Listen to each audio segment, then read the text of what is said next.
Hello guys, एक बार फिर से वेलकम टू के ड्रामा यूनिवर्स। तो बढ़ते हैं हमारे आज के एपिसोड की तरफ। एपिसोड के स्टार्ट में हमें किनेची और बायहन को घूमते फिरते सिटी को एक्सप्लोर करते हुए दिखाया जाता है, जहां बायहन उसकी काफी सारे पिक्चर्स क्लिक कर रहा था और किनेची भी मजे मजे के पोजेस बनाती है। आफ्टर दैट रेस्ट करने के लिए एक जगह बैठ जाते हैं, जहाँ बायहन किनेची को वो सारी पिक्चर्स दिखा रहा था जो उसने आज क्लिक की थी। इसमें किनेची को एक भी पिक्चर पसंद नहीं आती। कहने लगी, मुझे रिग्रेट हो रहा है, मैंने कैसा बॉयफ्रेंड चूज किया जिसे अपनी गर्लफ्रेंड की पिक्चर्स लेना भी नहीं आता। देखो तो सही, एलियन लग रही हूँ। बायहन उसे ये कहते हुए मनाने लगा कि उसने पहले कभी किसी लड़की की पिक्चर नहीं ली ना, धीरे धीरे करके सीख जाएगा। पर किनेची तो नाराज होकर ही बैठ गई।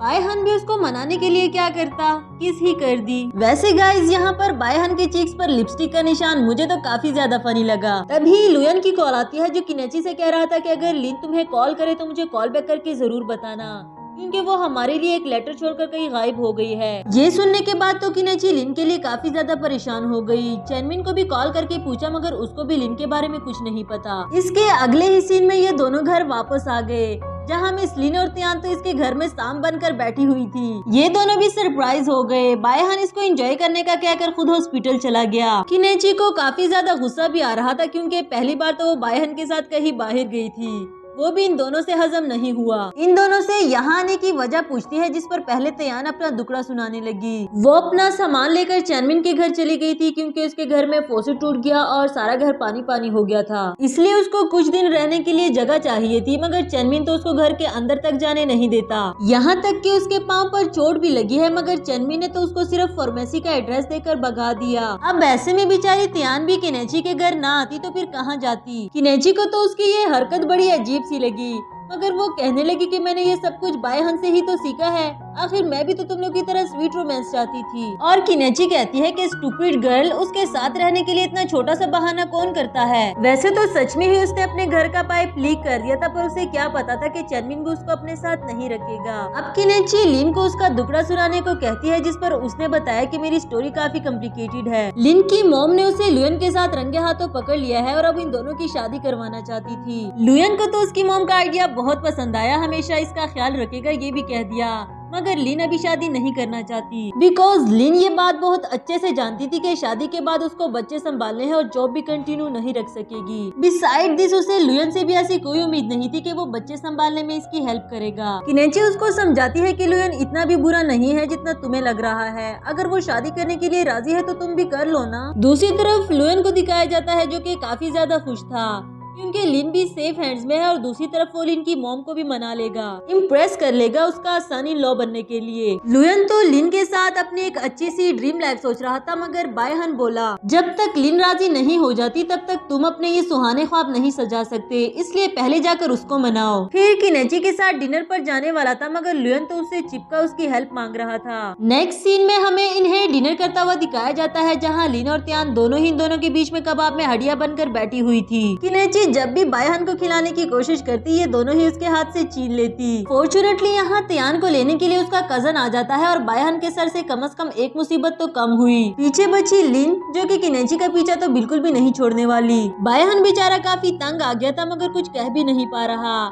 यहाँ तक कि लिन ने किनेची के बेड पर भी कब्जा कर लिया। अब बायहन के पास भी और कोई ऑप्शन नहीं बचा सिवाय सोफा पर सोने के, इसलिए किनेची को टाइम पर सोने की एडवाइस करते हुए चला गया। यहाँ किनेची सो जाती है लिन के साथ, पर उसे क्या पता था कि रात में लिन उसको इतना तंग करने वाली है। कभी उसके ऊपर अपने हाथ डालती है तो कभी टांगे, बेचारी किनेची को सोने ही नहीं देती। किनेची रात में ही मैसेज करके बायहन को बताती है कि उसके साथ रूम में क्या कुछ हो रहा है, क्योंकि लिन के साथ तो उसका सोना ही मुश्किल हो गया, इसलिए बायहन के पास सोफा शेयर करने के लिए चली आई। उसे बताती है कि लिन ने कैसे उसके नोज पर हिट कर दिया।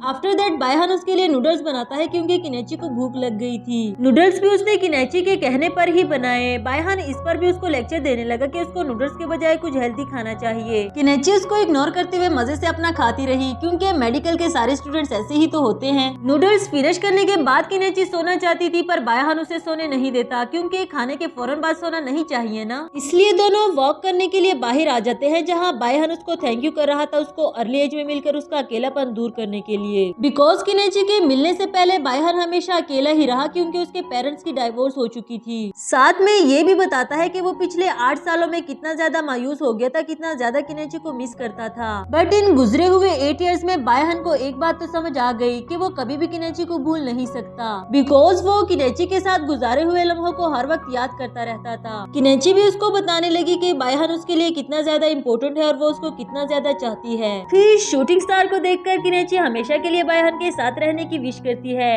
जबकि बायहन विश इसलिए नहीं कर रहा क्योंकि उसकी विश तो उसके साथ ही है ना। बायहन किनेची को किस करने ही वाला था कि लिन के चीखने की आवाज आई और किनेची दौड़ते हुए रूम में चली गई। देखा तो लिन बेड से नीचे पड़ी हुई थी क्योंकि उसने एक बुरा ख्वाब देख लिया था जिसमें लुयन ने उसको लात मारी। किनेची उसको समझाते हुए कह रही थी कि तुम्हें लुयन ख्वाब में इसलिए नजर आया क्योंकि तुम उसको मिस कर रही हो, तुम्हें सुबह जाकर उससे मिलना चाहिए। पर लिन बोली मुझे अपने घर से निकालने के ज्यादा बहाने मत ढूंढो। नेक्स्ट मॉर्निंग का सीन दिखाया जाता है जहाँ लुयन अकेला ही बैठा हुआ था और बायहन उसके लिए ब्रेकफास्ट लेकर आता है। लुयन को भी अपनी आंखों पर यकीन नहीं आता क्योंकि इससे पहले बायहन ने उसको कभी जहर तक नहीं दिया। उससे इस मेहरबानी की वजह पूछने लगा, जिस पर बायहन ने बताया कि मैं सच में चाहता हूँ तुम्हारी लिन से शादी हो जाए और तुम दोनों की एक अच्छी सी लाइफ हो। यानी कि बायहन भी लिन की वजह से काफी ज्यादा तंग आ गया है, इसलिए तो लुयन की हेल्प करने के लिए मान गया। इधर किनेची भी लिन को राजी कर रही थी अपने घर वापस जाने के लिए, पर वो तो नाराज ही हो गई कि तुम्हें बायहन मिल गया ना, इसलिए मुझे अपने घर से निकालना चाहती हो। वैसे तो लिन ठीक ही कह रही थी, मगर किनेची बोली कि तुम्हारी मॉम परेशान हो रही होगी, मैंने तो इसलिए कहा। लिन की मॉम भी इतनी आसानी से हार मानने वाली तो नहीं थी। उसको कॉल करते हुए बोली कि अगर तुमने मुझे हाँ या ना में जवाब नहीं दिया तो मैं तुम्हारे ऑफिस चली आऊंगी। बेचारी लिन के पास भी और कोई ऑप्शन तो नहीं बचा।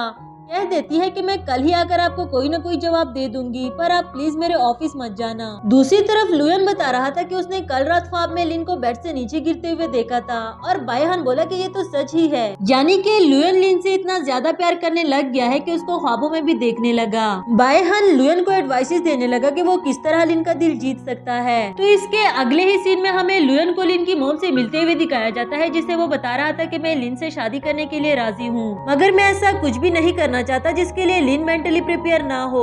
फिर भी मैं आपसे वादा करता हूँ कि मैं लिन को मना लूंगा और उससे शादी भी कर लूंगा, पर आप प्लीज लिन को शादी के लिए फोर्स करना छोड़ दें। उन्हें भी लुयन की बातें समझ में आ गई थी और उस पर ट्रस्ट करके बिल्कुल वैसा ही करती है जैसा लुयन ने करने को कहा। इधर लिन जब घर आती है तो उसकी मॉम उसके लिए खाने के साथ साथ एक लेटर छोड़कर चली गई थी, जिसमें लिखा है कि मैं तुम पर अपनी एक्सपेक्टेशंस को बर्डन नहीं बनाना चाहती, बस तुम्हारे लिए केयरिंग पार्टनर चाहती थी। बाकी तुम पर डिपेंड करता है कि तुम अपने लिए क्या डिसाइड करती हो, बस हमेशा अपनी लाइफ में खुश रहना। ये सारी बातें है लिन के दिल पर लगी और उसको रोना आ जाता है। दूसरी तरफ लुयन आ जाता है जो अपने साथ गाड़ी की चाबी, salary slip, bank card, certificate सब कुछ इम्पोर्टेंट ले आया। यहाँ तक कि अपना फोन भी लिन के सामने रख दिया जिसका पासवर्ड लिन की बर्थ डेट थी। बताने लगा कि मेरे पास यही कुछ इम्पोर्टेंट था जो मैं तुम्हें देने को तैयार हूँ, क्योंकि मैं अपनी सारी लाइफ तुम्हारे साथ गुजारना चाहता हूँ। मैं बस तुम्हें अपने दिल की बात बताना चाहता था, तुम्हें मेरे हक में डिसीजन लेने के लिए कभी भी फोर्स नहीं करूंगा। लिन पहले से ही इतनी ज्यादा इमोशनल थी और उसकी बातें सुनकर तो और भी ज्यादा इमोशनल हो गई। फिर लुयन का कॉलर पकड़ते हुए उसको अपने साथ ले जाती है। फाइनली इधर बायहन और किनेची को भी एक साथ टाइम स्पेंड करने का मौका मिल गया है और वो दोनों अपनी प्राइवेट लाइफ को एंजॉय करने लगे। इसी के साथ हमारा यह एपिसोड भी खत्म हुआ।